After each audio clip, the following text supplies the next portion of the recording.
Vanderbilt is going to drop out of the top 25, but I don't think they should. I've already seen people saying, oh, well, Texas only won by 3 points. What's going on? Ain't nothing going on, my brother. Vandy's good, whether you want to realize that or not. There was back-to-back series where they had it 3rd and 1 or 3rd and 2, and they couldn't get a first down. And even the fans, I heard them booing at one point. Something to be said about that. If Penn State winds up going on to win a national title, that's going to be the game that I point back to.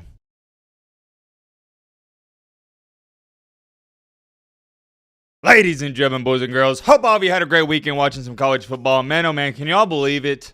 Week 9. Let me say that again. Week 9 is officially in the books. Feels like it was just yesterday. It was the end of last year, and I was telling you guys, hey man, offseason going to fly by. You're going to go to a barbecue, go to a cookout, spend a couple days at the pool. Next thing you know, you're going to look up. Season going to be right around the corner. And now here we are. This season is no longer around the corner. I mean, I hate to be the bearer of bad news. The end of the season is right around the corner. I guess what they say is true. Time flies when you're having fun, and I've been having a blast this season. I don't know about y'all. In week 9, we didn't have a lot of crazy upsets, and I'd say out of all the weeks throughout this season, this was by far the worst one. Don't get me wrong. It's always a great weekend watching some college football games, but there just wasn't a lot of drama and there wasn't a lot of upsets. But I hope some of you was watching them Thursday and Friday night games because there's some storylines there. Kyle McCord, to say he struggled would be understating it. We're going to talk a little bit about that, and don't look now, but Pittsburgh is 7-0. Your Heisman frontrunner Ashton Jeanty, he did his thing on Friday night. On Saturday, we didn't do a reaction video to it and we haven't even talked about it at all. Little Bro State struggling with Nebraska coming off of a bye week. What's going on there? Alabama, Notre Dame, and Oregon, all of them had top 25 matchups and they cruised to victory. Both Indiana and BYU remain undefeated. And what about Vandy? I know Vandy didn't win the game, but to only lose by 3 to Texas, that's a solid moral victory. The Seminoles, no shocker whatsoever, they lose another. This is one of the biggest storylines, in my humble opinion, outside of LSU and A&M. Penn State has a come-behind victory with their backup quarterback. Huge one there. Speaking of come-behind victory with their backup quarterback, that's what A&M did with Marcel Reed. K-State continues to show little brother who's big brother, and Auburn finally, clap it up to the Auburn Tigers and Hugh Freeze. They finally get their first win in SEC play. Colorado finally makes a bowl game, and there's many other things we're going to talk about. Strap in, buckle up, get you a snack, get you a popcorn, get your favorite meal you like to eat when you watch a video, because trust me, I do the same thing. But all right, Matt, blah, blah, blah, shut the crap up, not further ado. Let's get into it. All right, first things first. We're only going to talk about this real briefly, and it's because I got to admit, hey, I was wrong about Kyle McCord. I stated that him and Will Howard are 1A, 1B, you know, the new quarterback for Ohio State, but I'm wrong on that. He got off to a hot start this season, but it hasn't been so hot recently, especially in the Pittsburgh game. He had not 1, not 2, not 3, not 4, but 5 interceptions. We'll leave it at this. It's a night that he would like to forget. There's not much to be said about this game outside of the fact that McCord had 5 INTs, because I don't care who you are. Your quarterback turns the ball over 5 times, more likely you're going to lose, and you're going to lose by a lot, and that's what happened. Pittsburgh's already a solid team without help, and you're going to help them out? Yeah, it's GG's from there. Congratulations to Pittsburgh there. And what about old Boise State? Ashton Jeanty, I know he had a disappointing night, only had 150 rushing yards. Oh wait, I said 150, I don't know what I'm talking about. He only had 128. What a disappointing performance from Jeanty, only $128. Shaking my head, he's got to be better than that. Being a little sarcastic here, but I hope y'all watch this game because it was a good one. It wasn't exactly the most exciting game I've ever seen, but that UNLV defense, they did impress me, holding Jeanty to only 3.9 yards per carry. UNLV just didn't have enough firepower on offense. Congratulations to Boise, they get the win. Moving along here to our Saturday games, at 11 a.m. we had the little bro Ohio State versus Dylan Ravioli in Nebraska. I was looking forward to this game, and I have been looking forward to this game all year long. I like the Nebraska fan base. I like that program, and they've been pretty decent this year. And I know what everybody's going to say. Well, Matt, how can you say that, man? Did you see what happened last week, brother? And yes, I did. They got absolutely millie-whopped 56-7 by good old Kurt Cinetti in Indiana. I saw it. It was a butt-whooping. However, I knew that was an outlier. Nebraska is way better than that performance they put on. I thought they were going to give Ohio State a pretty good ball game, and they did just that. I mean, they had a good shot of winning this game. In the fourth quarter, they were up 17-14. They were a couple stops away from winning this thing. Quarterback play from both teams, if I had to grade them, I'd say Ravioli like a C+, and I'd say the same thing for Will Howard. They both had crucial interceptions, that one from Will Howard, and the one from Ravioli at the end of the game, well, it ended the game. But my biggest concern about this game is when Ohio State was leading in the second half, They couldn't run the ball. There was back-to-back series where they had it 3rd and 1 or 3rd and 2, and they couldn't get a first down. And even the fans, I heard them booing at one point. Nebraska held Ohio State to 31 carries for 64 yards. That is 2.1 yards per carry. 2.1 against Nebraska. Same team that gave up 56 to Indiana. And I know what some of you may be saying. Well, Matt, you said that was an outlier, and yes, I did. But Nebraska's defense ain't that good. Ohio State has 2 of the best running backs in the nation, and you can only muster up 64 yards. Embarrassing. This was also a home game, and they were really fortunate to walk out of there with a win. Unlike others, and I've seen a lot of people overreaction to this, I'm not throwing Ohio State to the fire because, like I said, I think Ohio State's, not Ohio State, my apologies, but Nebraska is a solid program and bunch. I think what it is everyone's just overreacting to that Indiana beatdown, and they forgot Nebraska. When they play Ohio State, you got to think about it. That's Nebraska's Super Bowl. I can promise you this. I'm not going to sit up here and say Nebraska was overlooking Indiana, but they were more hyped up to play Ohio State than they were to play Indiana, and you can take that to the bank. This is a way bigger game for Nebraska, and I knew they were going to give Ohio State all they could handle. I'm not trying to sit up here and make excuses for Ohio State, but it's a conference game. Come on, man. You got to give them the benefit of the doubt, or at least I am. Look, 2 things can be true. Is Ohio State struggling a little bit when it comes to running the ball? Yes. And also, you can say Nebraska played a good football game. I think Ohio State's going to be just fine. Solid conference win, and I'm advising all of you not to overreact to this game. Before we move on, I will say this. I saw a lot of people talking about how they need to fire Ryan Day. It was trending on Twitter, and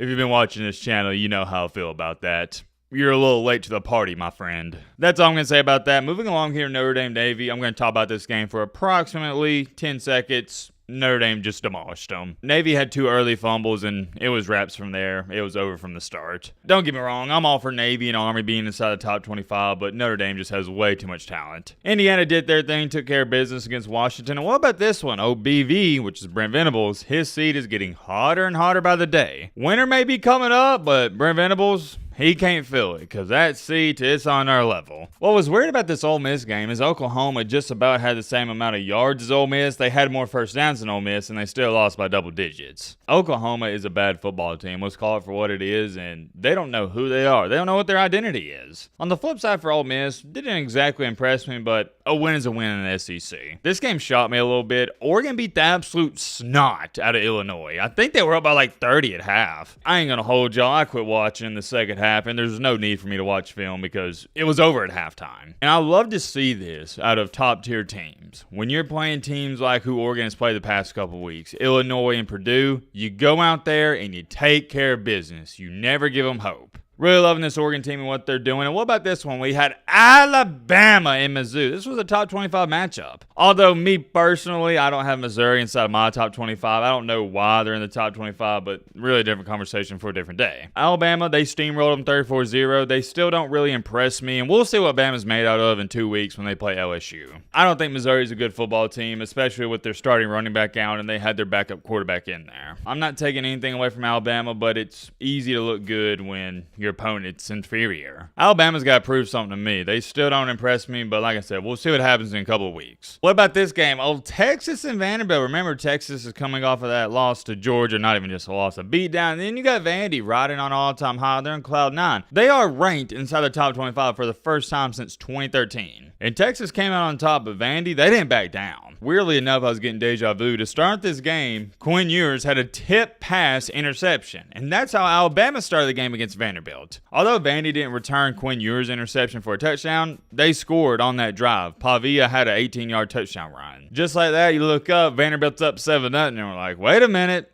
Is Vandy going to do this again in our top 5 win? Ultimately, Texas was way too much, and Quinn Ewers proved there is no quarterback controversy. He's the guy. The box score is extremely deceiving. You're going to notice that Quinn Ewers has 2 interceptions, but both of those were fluky. They were tip passes. Outside of that 7-0 start from Vanderbilt, Texas had full control of this game from that point on. It was not similar to the Bama game where Vandy started out on top and just continued to grow the lead and just hold the lead. Vanderbilt was fighting from behind this entire game, and that's not their play style. However, they may do it what they had. Defense held Texas at the end, forced them to a field goal. They're down 27-17, and Pavia marches that offense down, gets a touchdown, and they was an onside kick away from making some magic happen. But Texas comes out on top, and here's the thing about it. I haven't even seen these new rankings. Y'all know I don't check them until I do the reaction video with you guys.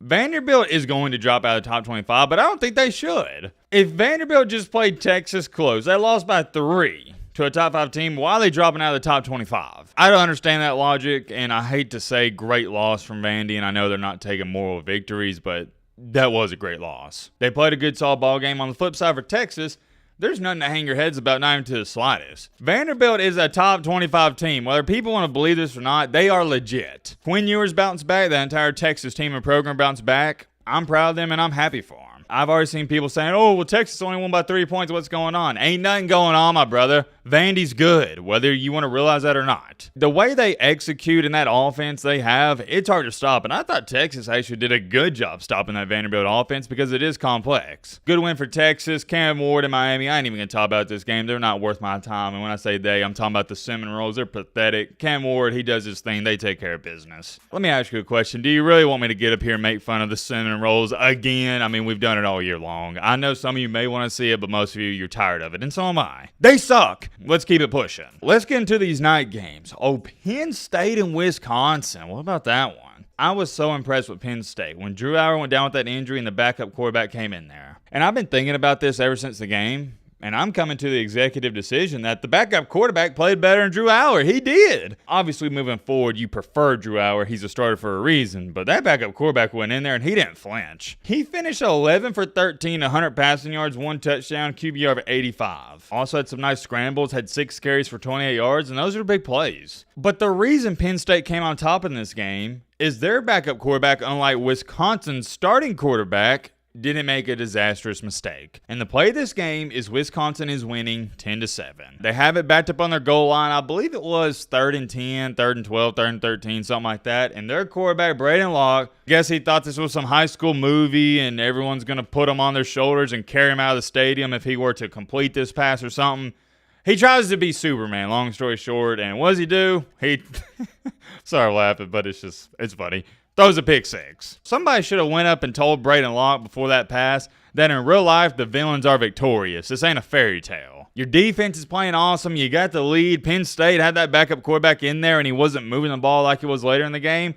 Just hit your running back in the flat and punt the ball. You could feel the energy just get sucked out of that stadium when he threw that pick 6. And from that point on, Penn State, they had control, and Wisconsin, they couldn't do anything. And here's what the game came down to. Penn State, although they had the backup quarterback in the second half, they had the better quarterback, and that's why they won. It was a close and even matchup, and more times than not, when it's close and even, it comes down to quarterback play. And I know what some of my Wisconsin fans may be saying, and I already know this. Your real starter to start the season, Tyler Van Dyke, he's been hurt all year long, and I remember that. He got hurt against Alabama. But still, Braden Locke, he's your current starter, and he just got to play better. Shout out to Penn State. I was really impressed with that come-behind victory with, yet again, I know I've said it 10 times, the backup quarterback. Something to be said about that. If Penn State winds up going on to win a national title, that's going to be the game that I point back to. Speaking of backup quarterbacks, you know we got to talk about them. We got the LSU Tigers, go Tigers, Shawnee Ogeron, and the A&M Aggies. Similar to the Penn State-Wisconsin game, this game was defined by quarterback play. Nussmeier threw not 1, not 2, but 3 interceptions, and I love the kid, but you just can't have 3 big-time mistakes in a big-time game like this. On the flip side, A&M couldn't do nothing. I mean, absolutely nothing. LSU was up 17-7. I thought LSU was going to blow them out of the water. I was already thinking about how far LSU may go up in the rankings, where they're going to be ranked when they play Alabama, but like Lee Corso says, not so fast, my friend. Mike Elko says, all right, something's not working. We got to make a change. Let's put in Marcel Reed, the freshman. And oh man, you could say that was a pretty good decision because it turned out to be the difference maker in this ball game. Connor Wigman on the night was 6 for 18, just pathetic, had a QBR 12.9. Marcel Reed was 2 for 2, and we'll get to that in just a second. 70 yards, one beautiful downfield pass, and had a QBR of 99.8. But here's what separated Marcel Reed from Wigman. He had 9 carries for 62 yards and 3 rushing touchdowns. LSU, they didn't know what to do out there. And what happened was all week long, they didn't prepare for Marcel Reed. That's the only explanation. They were prepared for Wigman, and that's why he went 6 for 18 and A&M couldn't move the ball. But when Reed got in there, the LSU defense, they didn't know what was going on. They were dumbfounded. And what the game came down to is Marcel Reed, when he was in there, he was 5 for 5. He scored 4 touchdowns on his first 4 drives. And on the 5th one, it should have been a touchdown. They had a 1st and goal. They wound up getting a penalty, but they still got a field goal out of it. 5 for 5 on scoring. That's all there is to be said about that. Congratulations, Mike Elko A&M. They are still undefeated in SEC play, and they have a fantastic shot of making the SEC championship. As far as it goes for LSU, obviously disappointing loss, and yeah, from here on out, you got to win out if you want a chance. Kansas State wins another one against Kansas. I believe that extends their winning streak to 16. K-State kicked that game-winning field goal. That was cool to see. And what about Auburn? Auburn finally gets a win in SEC play. You beat Kentucky, who's having a bad year, but who cares? A win is a win, and the reason I'm even talking about this game is because Jarquez Hunter, the running back, had 278 yards rushing. But not only that, he did it efficiently. He had 23 carries, which means he averaged over 12 yards per attempt. He played fantastic, and last but not least, to cap out this video, Colorado, who kicked off at like 9:30, the game didn't end till like 12:30. They win another one against Cincinnati. They won it convincingly. It was really easy for them.